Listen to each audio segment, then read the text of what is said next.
नमस्ते YouTube family, मजेत ना? तर आपण आज पान केकची रेसिपी इथे बघणार आहोत, जी की खूप फेमस आहे. ट्रेंडिंग आहे.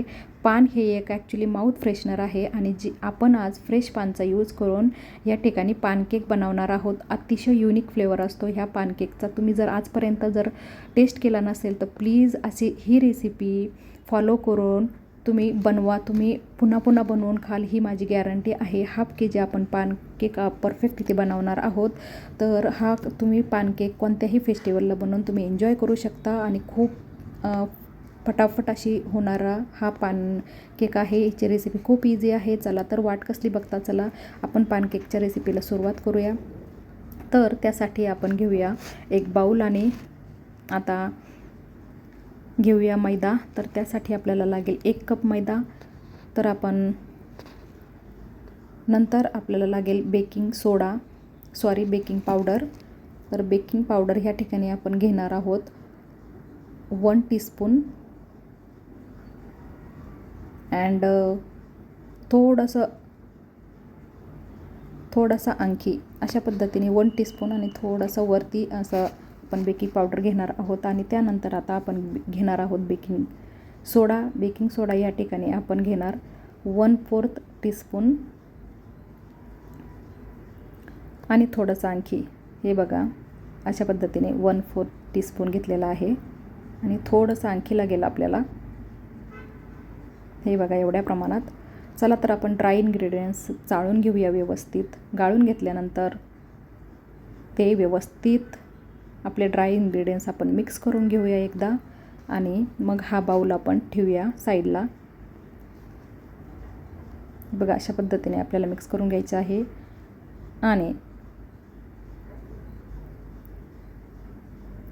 ॲक्च्युली गाईज मी शुगरची पावडर बनवली होती केकसाठी, तर शिल्लक राहिली. मी म्हटलं नेक्स्ट रेसिपीला उपयोगी पडेल म्हणून या डब्यामध्ये मी पॅक करून ती साईडला ठेवलेली आहे. तर चला तर आता घेऊया आपलं मेन इन्ग्रेडियंट, ते आहे पान. तर ह्या ठिकाणी मी 2 मीठा पान घेतलेले आहे. आपल्याला युजली कोणत्याही पान शॉपमध्ये हे इझिली मिळून जाते. तर हे या ठिकाणी आपल्याला मीठा पानच यूज करायचे आहे. तर चेरी वगैरे सर्व मी एक सोबतच त्यामध्ये मिक्सर ग्राइंडरमध्ये ॲड केलेले आहे आणि आपण हे आता व्यवस्थित असे ग्राइंड करून घेऊया. आणि ह्या ठिकाणी आपल्याला एक गोष्ट लक्षात ठेवायची आहे की आपल्याला जास्त फाईन असं ग्राइंड करायचं नाही आहे, थोडंसं कोर्सच आपल्याला ठेवायचं आहे. तर आपण व्हिडिओमध्ये बघू शकता अशा पद्धतीने एवढ्या प्रमाणात आपल्याला कोर्स ठेवायचं आहे. जास्त फाईन आपल्याला बनवायचं नाही आहे ते. आता आपण घेऊया दुसरा बाऊल. त्यामध्ये आपण वेट इन्ग्रेडियंट्स सर्व मिक्स करणार आहोत. त्यामध्ये सर्वात प्रथम आपण शुगर पावडर ॲड करणार आहोत. ती मी घेतलेली आहे इथे 1/2 कप आणि त्यानंतर आपल्याला इथे ॲड करायचं आहे दही. ते आपण घेतलेलं आहे 3/4 कप दही. हे आपल्याला जास्त थंड नको आहे आणि आंबटही नको आहे जास्त. तर अशा पद्धतीने दही घेणार आहोत आपण. एक गोष्ट लक्षात ठेवायची गाईज, आपण जेवढे इन्ग्रेडियंट यूज करतो तेवढे रूम टेम्परेचरला असायला हवेत. त्यानंतर आपण यूज करणार आहोत ऑइल. ते आपण 1/4 कप असं इतके घेतलेले आहे आणि आपण ते आता व्यवस्थित असं मिक्स करून घेऊया. जोपर्यंत आपलं मिक्सचर हे स्मूथ आणि क्रीमी होत नाही तोपर्यंत आपल्याला ह्याला मिक्स करायचं आहे. आपण पॅच्युलाच्या साह्याने हे एकत्र करून घेऊ आणि पुन्हा एकदा मिक्स करूया. तुम्ही बघू शकता व्हिडिओमध्ये आपलं मिक्सचर स्मूथ आणि एकदम क्रीमी होणं खूप गरजेचं आहे. आता आपण ह्यामध्ये हे बघा अशा पद्धतीने आपलं मिक्सर रेडी आहे. तर आपण आता ह्यामध्ये ॲड करूया आपले ड्राय इन्ग्रेडियंट्स. हे बघा, हे आता आपण ह्यामध्ये ॲड करून घेतलेले आहे. आता आपण ॲड करूया आपण तयार करून ठेवलेलं पान. हे बघा, मी यामध्ये सर्व पान एकाच वेळी ॲड करणार नाही. थोडंसं पान मी शिल्लक ठेवणार आहे, थोडंसं शेवटच्या डेकोरेशनसाठी. हे बघा,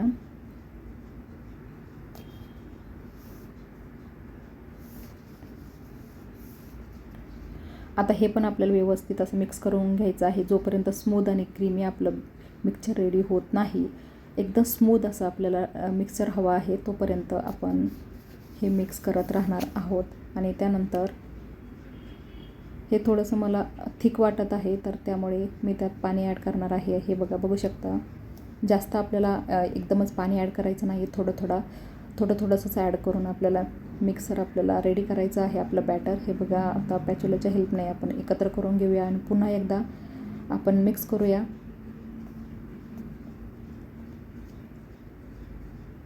अजूनही मला थिक वाटत आहे, घट्टच वाटत आहे, तर मी आणखी थोडंसं पाणी ॲड करून घेते आणि आणखी व्यवस्थित जरा मिक्स करून घेऊया, जोपर्यंत स्मूथ बॅटर आपला रेडी होत नाही तोपर्यंत. इथे कुठल्याही प्रकारची घाई करायची नाही, अदरवाईज आपला केक हा बिघडू शकतो. हे बघा, अशी आपली कन्सिस्टन्सी रेडी झालेली आहे. आणि आता त्यामध्ये आपण ॲड करणार आहोत ग्रीन फूड कलर.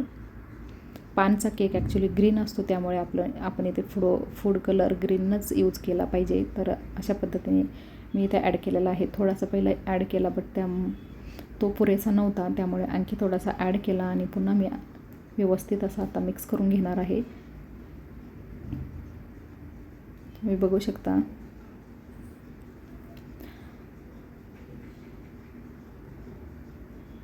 हे बघा मिक्सचर किती सुंदर दिसत आहे. एकदम परफेक्ट असं मिक्सचर आपलं बॅटर रेडी झालेलं आहे. हे बघा, असं जास्त फ्लोई पण नको आणि जास्त आपल्याला थिकही मिक्सर नको आहे बॅटर. त्यानंतर आपण ॲड करणार आहोत टूटी फ्रुटी. त्यामध्ये हे बघा 4 ते 5 टेबलस्पून टूटी फ्रुटी ॲड करणार आहे त्यामध्ये आणि मिक्स करून घेणार आहे व्यवस्थित. आता आपण टीन रेडी करूया. मी 1/2 kgचा केक बनवणार आहे, त्यामुळे इथे 1/2 kgचा टीन यूज करणार आहे. आणि त्यामध्ये आता आपण ऑइलने व्यवस्थित असं त्याला ग्रीस करून घेऊ. बटर पेपरने अगोदर व्यवस्थित कट करून घेतला आणि तो त्यामध्ये अप्लाय केला. आणि आता आपण ऑइलने व्यवस्थित ग्रीस करून घेऊया आपला टीन. ही प्रोसेस खूप इम्पॉर्टंट आहे गाईज. तुमच्याकडे जर बटर पेपर नसेल तर नो मॅटर, तर तुम्ही ह्या ठिकाणी थोडंसं ऑइल, त्यानंतर थोडासा मैदा टाकून तुम्ही तो एक्सेस मैदा जो आहे तो काढून टाकू शकता आणि टीन रेडी करू शकता. आणि या पद्धतीने आता आपण आपलं बॅटर एकदा मिक्स करून घेऊया. हे बघा, तुम्हाला जास्त फ्लोई वाटत असेल हे batter, but not at all. हे अगदी परफेक्ट अशी कन्सिस्टन्सी आहे. तुम्ही बघू शकता, ह्यापेक्षा जास्त आपल्याला थिनही नको आणि थिकही नको. ह्या पद्धतीने तुम्ही बघू शकता व्हिडिओमध्ये एकदम परफेक्ट असं आपलं बॅटर रेडी झालेलं आहे. आणि आता आपण टॅप करून घेऊया सो दॅट एअर बबल्स बाहेर निघतील. अशा पद्धतीने टॅप करूया आणि त्यावरती आता टॅप केल्यानंतर त्यावरती आपण डेकोरेट करूया आपल्या केकला. तर सर्वात प्रथम मी इथे ॲड करणार आहे जे आपण तुम्हाला आठवतच असेल, आपण पूर्वी सर्व पान आपण यूज केलेलं नाही, मिठा पान, तर त्यामधलं थोडंसं पान आपण साईडला ठेवलेलं होतं. तर ते पान हे अशा पद्धतीने आपण केकवरती स्प्रेड करून घेणार आहोत. आणि त्यानंतर आपण आता इथे ॲड करणार आहोत टूटी फ्रुटी. तर ती मैद्यामध्ये कोट करून घेऊन आपण टूटी फ्रुटी त्यावरती ॲड करू शकतो, मी बघू शकता. आणि हे आपल्याला टॅपिंग करण्याच्या नंतर ह्या डेकोरेशन आपल्याला करायचे आहे. अदरवाईज सर्व आपलं जे आपण डेकोरेशन केलेलं आहे ते मध्ये जाऊ शकतं, त्यामुळे टॅपिंग केल्याच्या नंतर आपल्याला हे डेकोरेशन करायचं आहे. तर आता टूटी फ्रुटीच्या नंतर आपण ॲड करणार आहोत इथे ही कलरफुल अशी सोप. ही अशी कलरफुल सोप आपल्याला बाजारात इझिली अवेलेबल होते आणि खूप अशी अमेझिंग टेस्ट लागते ह्या सोपची. स्पेशली पानकेक म्हटल्यानंतर ही कलरफुल सोप ही ॲड करायलाच पाहिजे. खूपच डिलिशियस अशी टेस्ट येते त्याने. हे बघू शकता तुम्ही, आपला अशा पद्धतीने डेकोरेशन रेडी झालेलं आहे आता आपला केक बेक होण्यासाठी रेडी आहे. मी आपलं OTG हे 10 मिनिट प्रीहीट करून ठेवलेलं आहे आणि आता आपण केक बेक करणार आहोत. तर त्यासाठी 180वर मी हा केक एक 30 ते 35 मिनिट ठेवणार आहे. आणि गाईज एक गोष्ट लक्षात ठेवा, ह्या केकला कम्पॅरेटिव्हली अदर केक थोडासा जास्त वेळ लागतो, बिकॉज प्रीमिक्सचा किंवा मैद्याच्या केकपेक्षा ह्याला टी केकला हे जास्त वेळ लागतो. आणि तुम्ही बघू शकता. आणि आणखी एक गोष्ट, आपण ही पुन्हा पुन्हा चेक करत बसू नये, बिकॉज जर लवकर जर चेक केला तर तो सेंटरला असा मध्ये बसतो, त्यामुळे हा सारखा चेक करत बसू नये. एकदाच एक 30 to 35 मिनिट झाल्यानंतर आपण हा केक आपण चेक करू शकतो. टूथपिक घालून आपण चेक करून घेऊ आणि एकदम क्लीन टूथपिक आल्यानंतर आपण समजू शकतो की आपला केक परफेक्टली बेक झालेला आहे. अशा पद्धतीने हे बघा. नंतर त्याच्या लगेच घाई करायची नाही केक हा डिमोल्ड करण्यासाठी. तर सर्वात प्रथम याला थंड होऊ द्यायचे आहे आपल्याला. तर थंड झाल्यानंतर हे बघा, आपला केक आता पूर्णपणे थंड झालेला आहे. त्यानंतर एका सुरीच्या साहाय्याने आपण त्याचे एजेस लूज करून घेतलेले आहे. त्यानंतर हा केक आपण डिमोल्ड केलेला आहे. किती छान पद्धतीने डिमोल्ड झालेला आहे बघा. तुम्ही व्हिडिओमध्ये बघू शकता किती सॉफ्ट स्पॉन्जी हा केक आपला रेडी झालेला आहे. बघू शकता तुम्ही किती छान असा सॉफ्ट झालेला आहे. ऑल साईडने एकदम स्पॉन्जी हा केक तयार झालेला आहे आपला. आणि दिसायला खूपच सुंदर अप्रतिम दिसत आहे. आणि टेस्टही त्याची जसा दिसतो तशीच टेस्ट असते. तुम्ही जर एकदा अशा पद्धतीने जर मी जी रेसिपी दिलेली आहे त्या पद्धतीने जर तुम्ही फॉलो केलं आणि केक जर बनवला तर गॅरंटी आहे गाईज, तुम्ही पुन्हा पुन्हा बनवून एन्जॉय करणार. इतका डिलिशियस असा केक हा तयार होतो आणि टेस्ट अप्रतिम असते त्याची.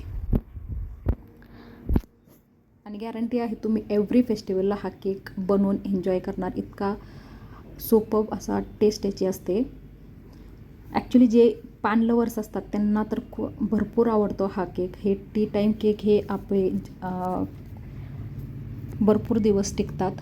अशा पद्धतीचे कंटेनर्स पण येतात मार्केटमध्ये, इझिली अवेलेबल होतात. मी अशा पद्धतीने अशा पद्धतीचे ट्रान्सपरंट असं कंटेनर घेऊन आलेले आहे. आणि बघू शकता किती सुंदर असा आपला केक दिसत आहे का तो ट्रान्सपरंट कंटेनरमध्ये.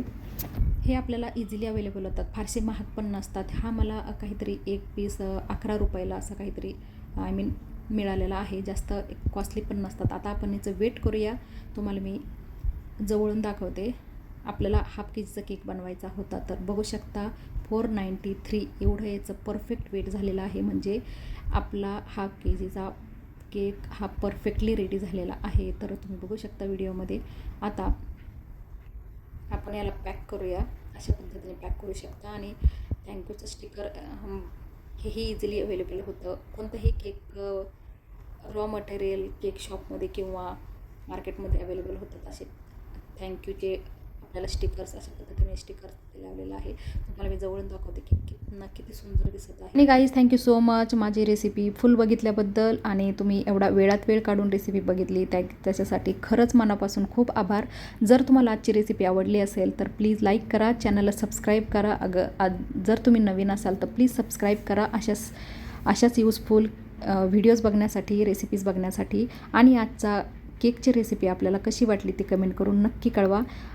आणि तुमच्या फ्रेंड्स फॅमिलीला नक्की शेअर करा हा व्हिडिओ, सो दॅट ते पण हे रेसिपी फॉलो करतील आणि एन्जॉय करतील अशा पद्धतीचा पान टी टाईम केक. चला तर मग भेटूया नेक्स्ट व्हिडिओमध्ये. तोपर्यंत काळजी घ्या. Bye bye.